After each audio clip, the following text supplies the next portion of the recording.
Greetings and welcome to Edgy Ideas, the podcast that explores what it means to live a good life and build a good society in our disruptive age. My name is Simon Western and I will be talking to invited guests about different themes, exploring social, conscious and unconscious dynamics and desires.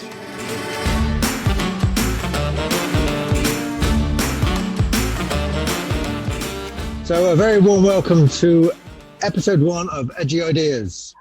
The theme we are addressing in series 1 is pandemic, psychodynamics, international perspectives.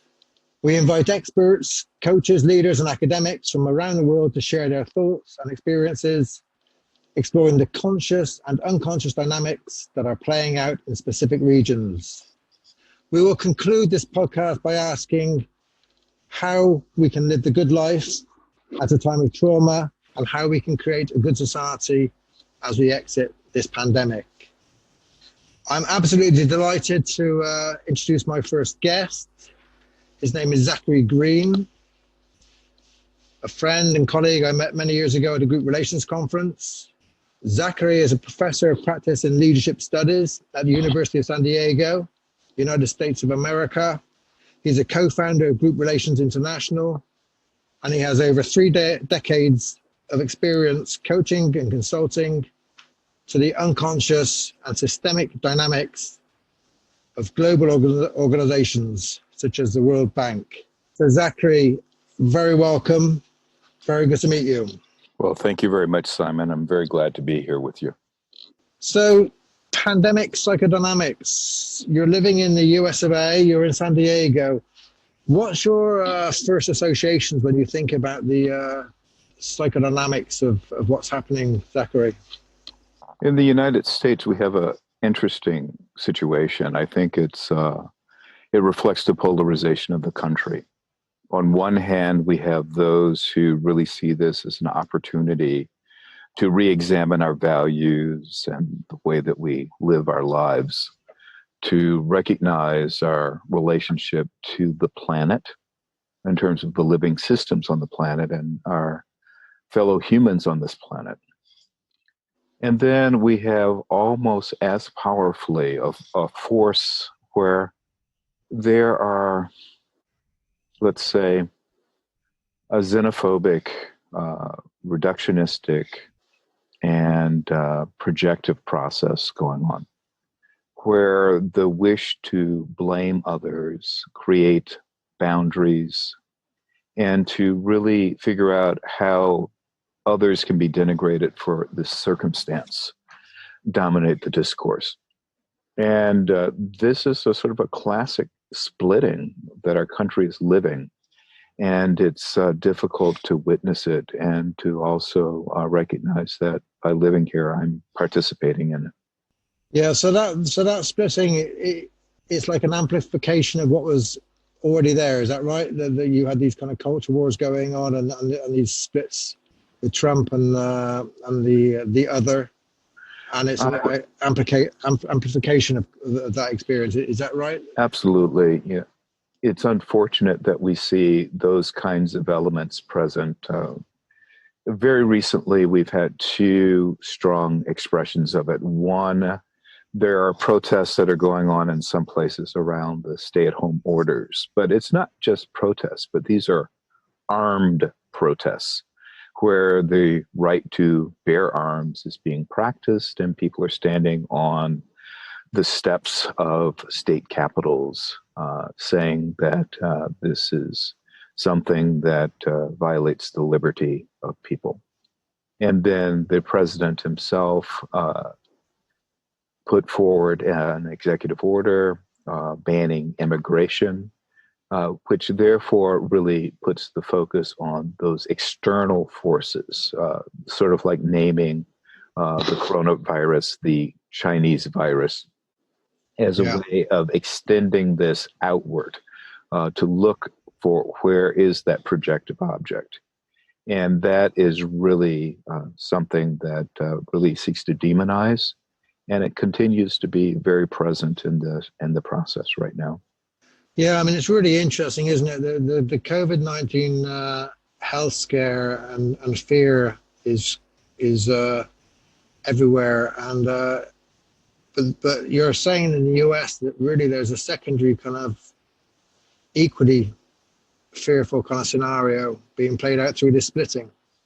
We have that as one part of it, and then we also have the other cultural war element of this, because the data are now coming out in terms of who are the more vulnerable populations. And so even though the death rate, sadly, is still among European or white Americans in the United States, the rate of infection and the disproportionality in terms of communities of color, and what we mean by that in the United States context is people who are African American or Black, and people who are Latino or who come from countries such as Mexico and Costa Rica and the like. And this speaks to the difficulties that we've had around healthcare for years in this country. And it also points to the challenges around access to that same care.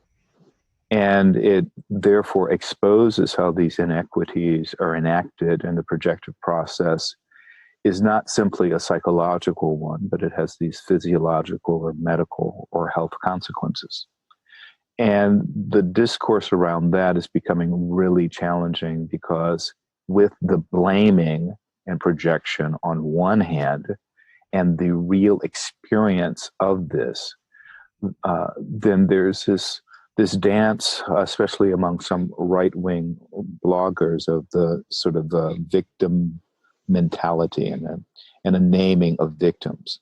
It also creates a circumstance where, in addition to Asian Americans having a disproportionate number of hate crimes perpetrated towards them, you also have Black people becoming phobic objects related to the virus, and so therefore are seen as more likely to be carriers of the pathogen.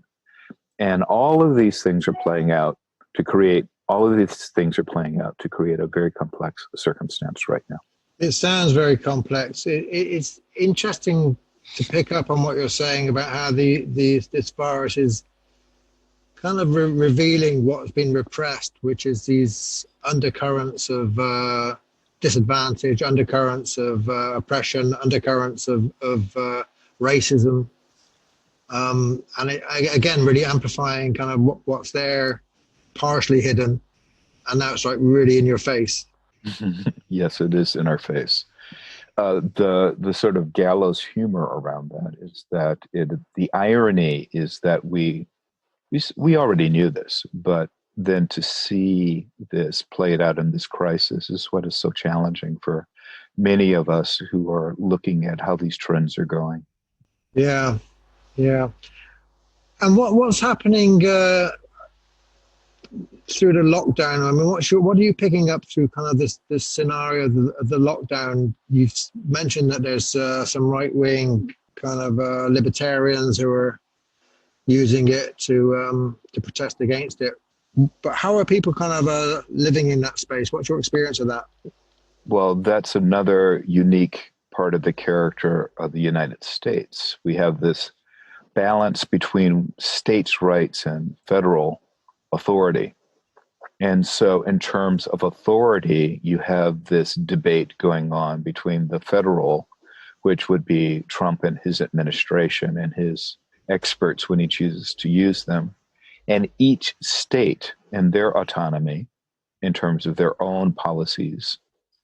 And within each state, then you have each locality having its own set of, different processes that they're using.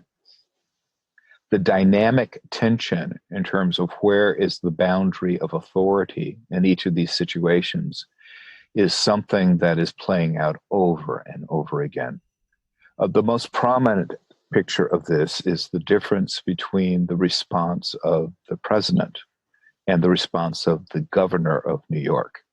President Trump sometimes attends to, but often undermines his own authorities, who are the scientists and medical experts on the nature of this virus, in his daily briefings.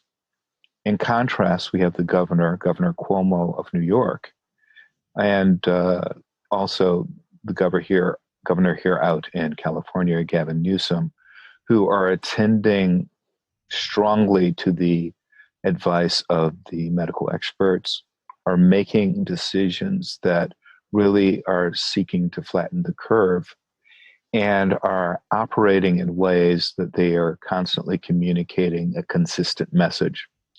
So the ways that the authority is manifesting itself in these different ways is something that is creating both an opportunity and a confusion.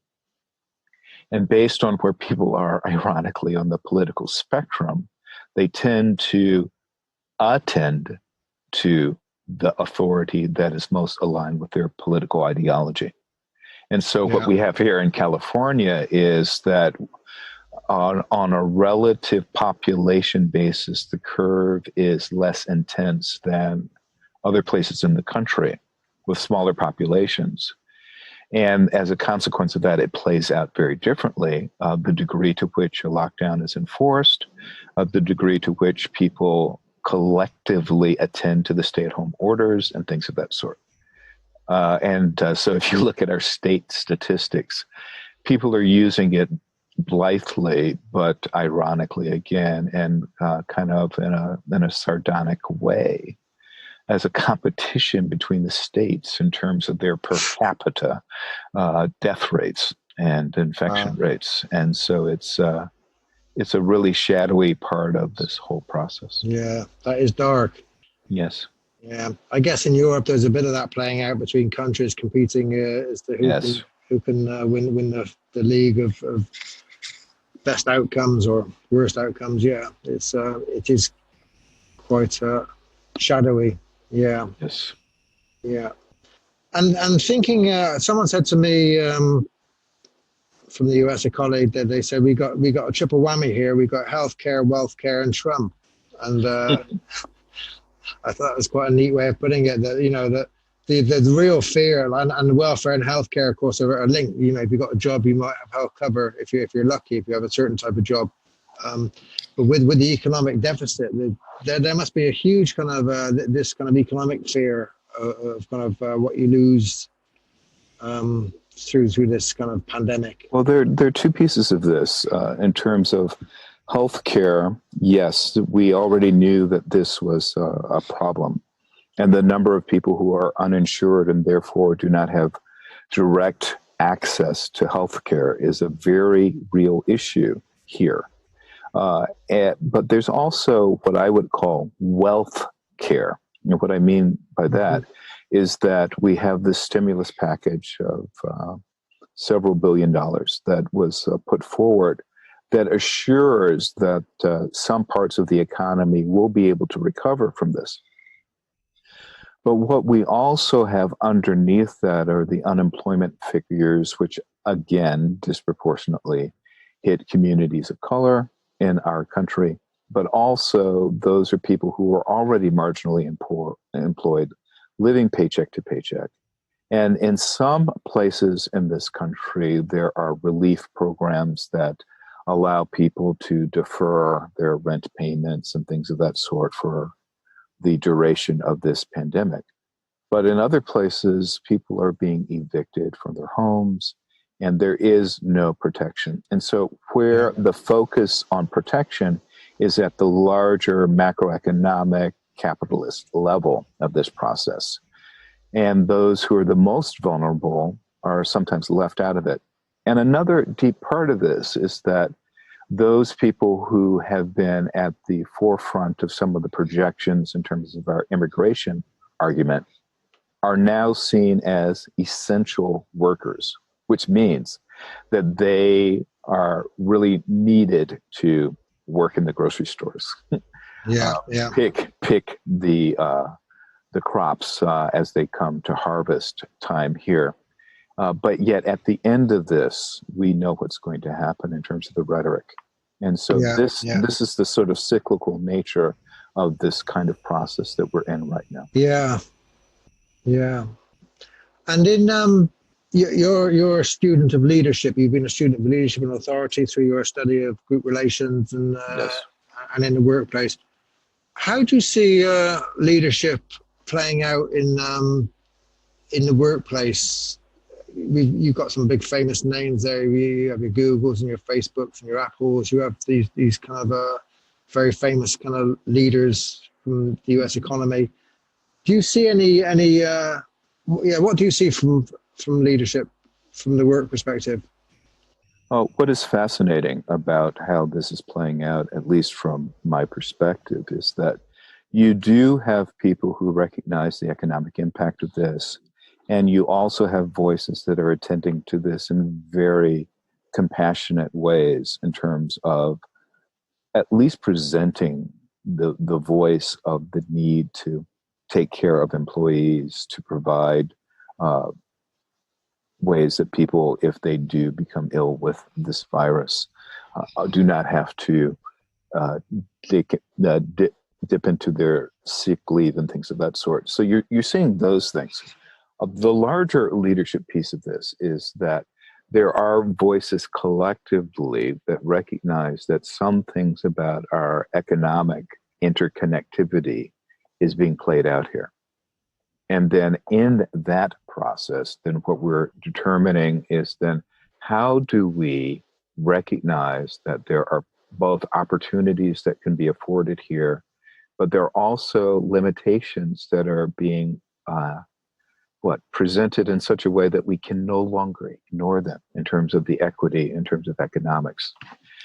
From a leadership perspective, also, what we are beginning to recognize that certain followers are recognizing that absent their own autonomy and capacity to have voice, that they have a very delimited impact on what this is. So the death of unionization in this country, for example, is something that means that there are fewer people who have an opportunity to have a collective expression of who they are.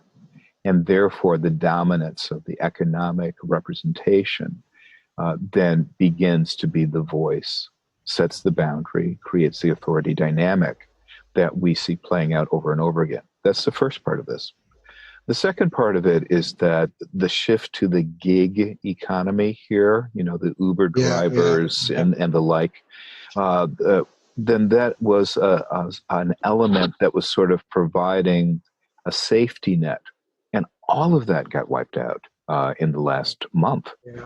And so the impact that has in terms of the shift, in terms of me feeling as if I have some authority, autonomy, capacity to create my own situation and circumstance to improve my life financially and therefore economically for my family, then the vulnerability of that sector has now also been presented. So all of these things are playing out in terms of a leadership, relational, authority dynamic. It's not simply the leadership element of this, but also the followership and the relational orientation of this whole dynamic. Yeah, I mean, what you're saying is very interesting because you're talking about projections and splitting initially, and now, as you know, I'm a student of Lacanian psychoanalysis. Yes. Apart from other things, and it seems to me that this is exposing so many gaps and so much lack that kind of like we knew it, but it kind of like people knew it at one level, and this is kind of really an amplification of these gaps. And in psychoanalysis, there's a thinking that lack creates desire. So I'm wondering, there's going to be a big force and a big push from some elements of the US society, a big desire from this lack. There's going to be a big desire for change. Do you feel some of that? I want to believe that that's going to be dominant. I want to believe that the exposure of the lack, especially the lack in terms of our interconnectivity and capacity to see our common humanity, that's what I want to believe. Yeah. And there are a number of people who are beginning to express themselves primarily in that kind of way. Similarly, one of the stronger pieces that's been written on this is about the gaslighting, or that's a play on a famous film, where There is going to be this presentation of everything is okay, everything is normal, nothing really happened. Let's go back to where we did things before. And the lack economically, in terms of how our capitalist orientation plays out, will be a push towards a normalcy that was recognized prior to the pandemic.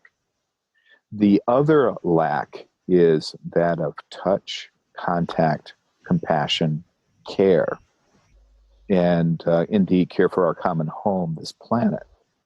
That is also playing out. And what is going to be absolutely fascinating from a leadership perspective is then how the tension between the wish for what I would call a regressive return to previous orientation in terms of how we function is going to be right next to what I think is also a shift in consciousness that is available. And your own writing in terms of eco-leadership speaks to this, is that there is a leadership spirit.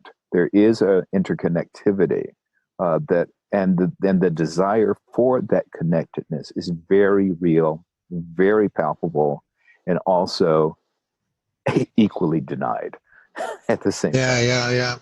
Yeah, I mean, my writing and my work is so interesting for me because it feels like this COVID-19 is again an amplification, a kind of a shock to the system, but not an unexpected shock in the sense that we've been writing about the kind of triple ecosystem impact, the kind of impact of the digital age, kind of how that's made us all more interdependent, interconnected, the environmental crisis, how we can't escape kind of local and global kind of climate change, and hyper-globalization. You know, what does that do to us? And COVID-19, the essay I wrote on it, I really kind of thought that this is not a surprise in some ways. This is kind of more of the same. This is more of what we've been talking about, but like in one big dose. It's almost like you're jumping into climate change kind of 10 years ahead, and here it is. This is kind of the kind of thing we're facing, and it requires the same solutions we've been talking about for the last decade. So we have some preparation, we have some materials. We do need eco-leadership. We do need to kind of think about ecosystems. You can't separate nature from humans, from technology. Kind of the three things together create the world we live in, and we have to kind of come to terms with that and find ways to kind of deal with that. And to deal with it in a way which kind of brings our spirit and our faith to the game. Because, you know, another thing I want to ask you is kind of, I don't know how you describe yourself, but I think of you as a person of faith. Yes. And kind of how faith plays out for you at this moment, and for the community you kind of you engage with.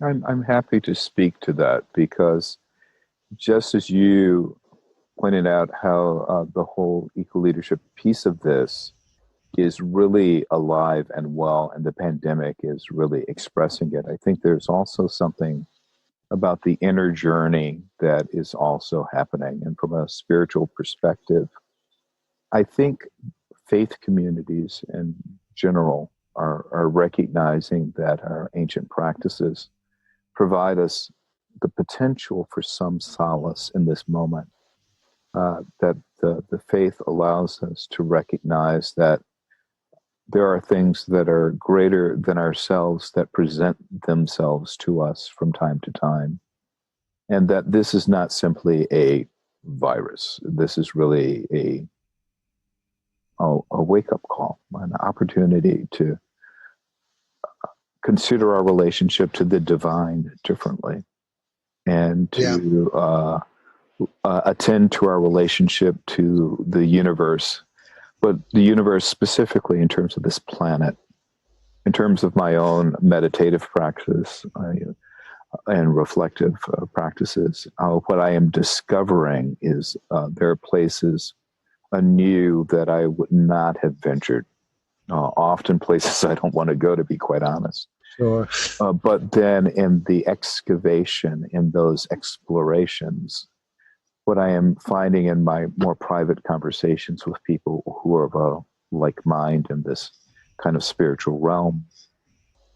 What we're all beginning to see to some degree or another is that there is also a very deep invitation to a question of calling and purpose, of consciousness and compassion, and to recognize those deep gaps in how we have been a loving presence to the other, and that the other is not an other, but that other is the other within ourselves. And then going back to the splitting projective process, that we project those aspects outside of ourselves.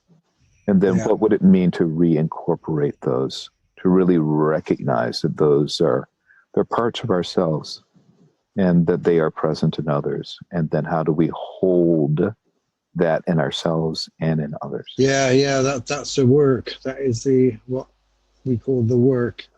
Yes. I've just had a flashback, an association that I did a PhD at Lancaster University, which was the research for my leadership critical textbook, and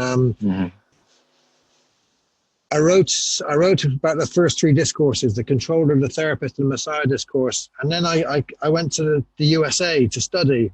I went to study theology at Berkeley University, and I was a dropout. I lasted 3 months, and it wasn't the course for me. I loved it, but it kind of wasn't. I wasn't going to spend 3 years there. I just knew it wasn't right. But I traveled from there to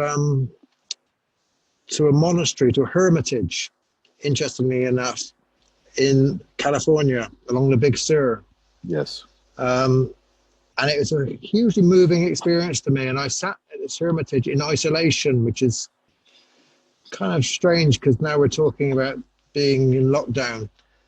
And I was with these monks, and it had a massive effect on me. And I wrote while I was there, and I wrote the final chapter of my book. And that was the first emergence of the eco-leadership discourse.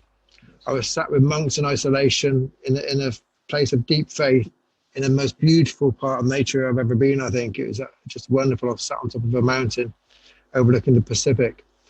And that's where I got inspired to write about eco-leadership. And it is so interesting that parallel of being in a kind of a hermitage, being in lockdown, and being in a quiet place where one can think and one can get in touch with that deeper inner self is where there's a source of new life, new energy, new thinking, and something we all need to tap into. That's very true. That's the wonderful thing that you write about, and you also know that Otto Scharmer writes about the same kind of thing, where if we tap into that source, then we come closer to a deeper presence. And I believe that if some of us shift the language from lockdown, even though it's used, and it's kind of interesting that we use this prison metaphor, and that we don't talk about hermitage, we don't talk about solitude, we don't talk about reflective space. And what would happen if we began to shift our language around that, so that the narrative that we're creating unconsciously is different? And then from a more of an archetypal perspective, then what would happen if we're engaging more of like a monk mentality, in terms of embracing that, or even the wizard, or that goes to the edge of the village alone, so that the deeper wisdom or a different way of knowing can begin to emerge. Yeah, I think that's so interesting, because I've actually been doing that for myself, thinking about kind of the monastic life and the monk within. When I was in the monastery, they talked about the monk within and developing the monk within. And I think we all have a monk within. And it's about finding that space and changing these metaphors from lockdown and kind of we're in a war to we're in a different place and to find these kind of deep inner spaces and to connect with others in new ways.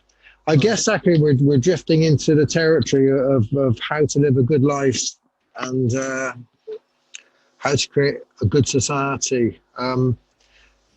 I think we spent a bit of time thinking about the good life, which is changing these metaphors and thinking about kind of using this space in a different way. Do you have any thoughts about coming out of the pandemic as we kind of move out of it in the next kind of 12 months or so? How we can use this experience to create a good society or move towards creating a good society, whatever that might mean for you?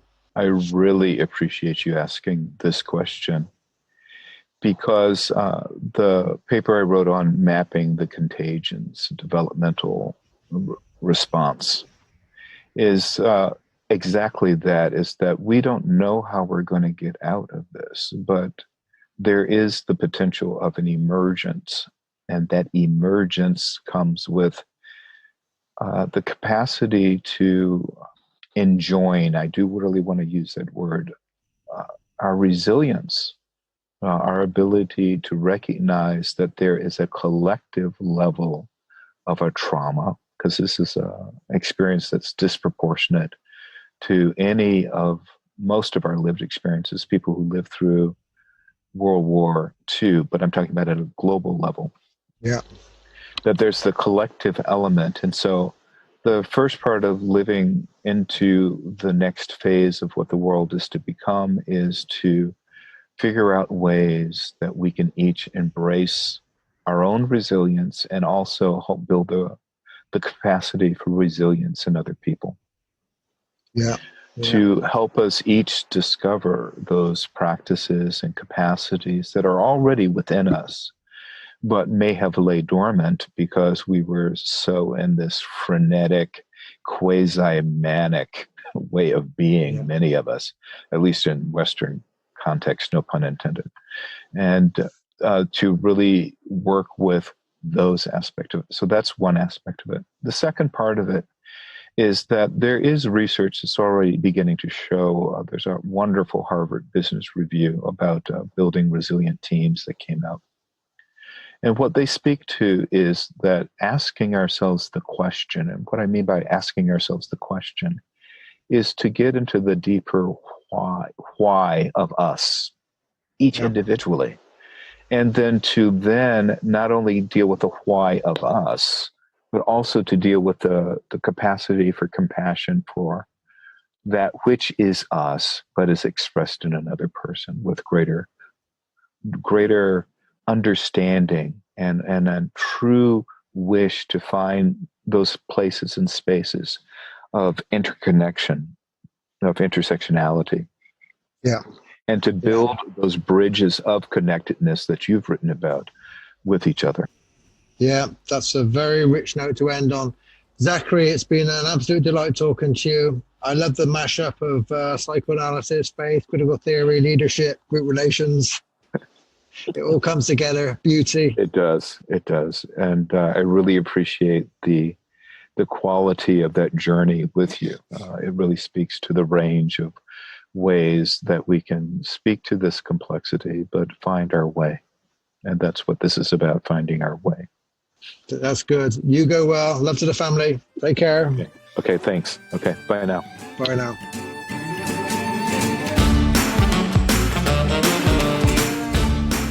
Thank you for listening to Edgy Ideas. If you enjoyed our podcast and would like more information about our work, go to www.analyticnetwork.com or contact Simon at analyticnetwork.com.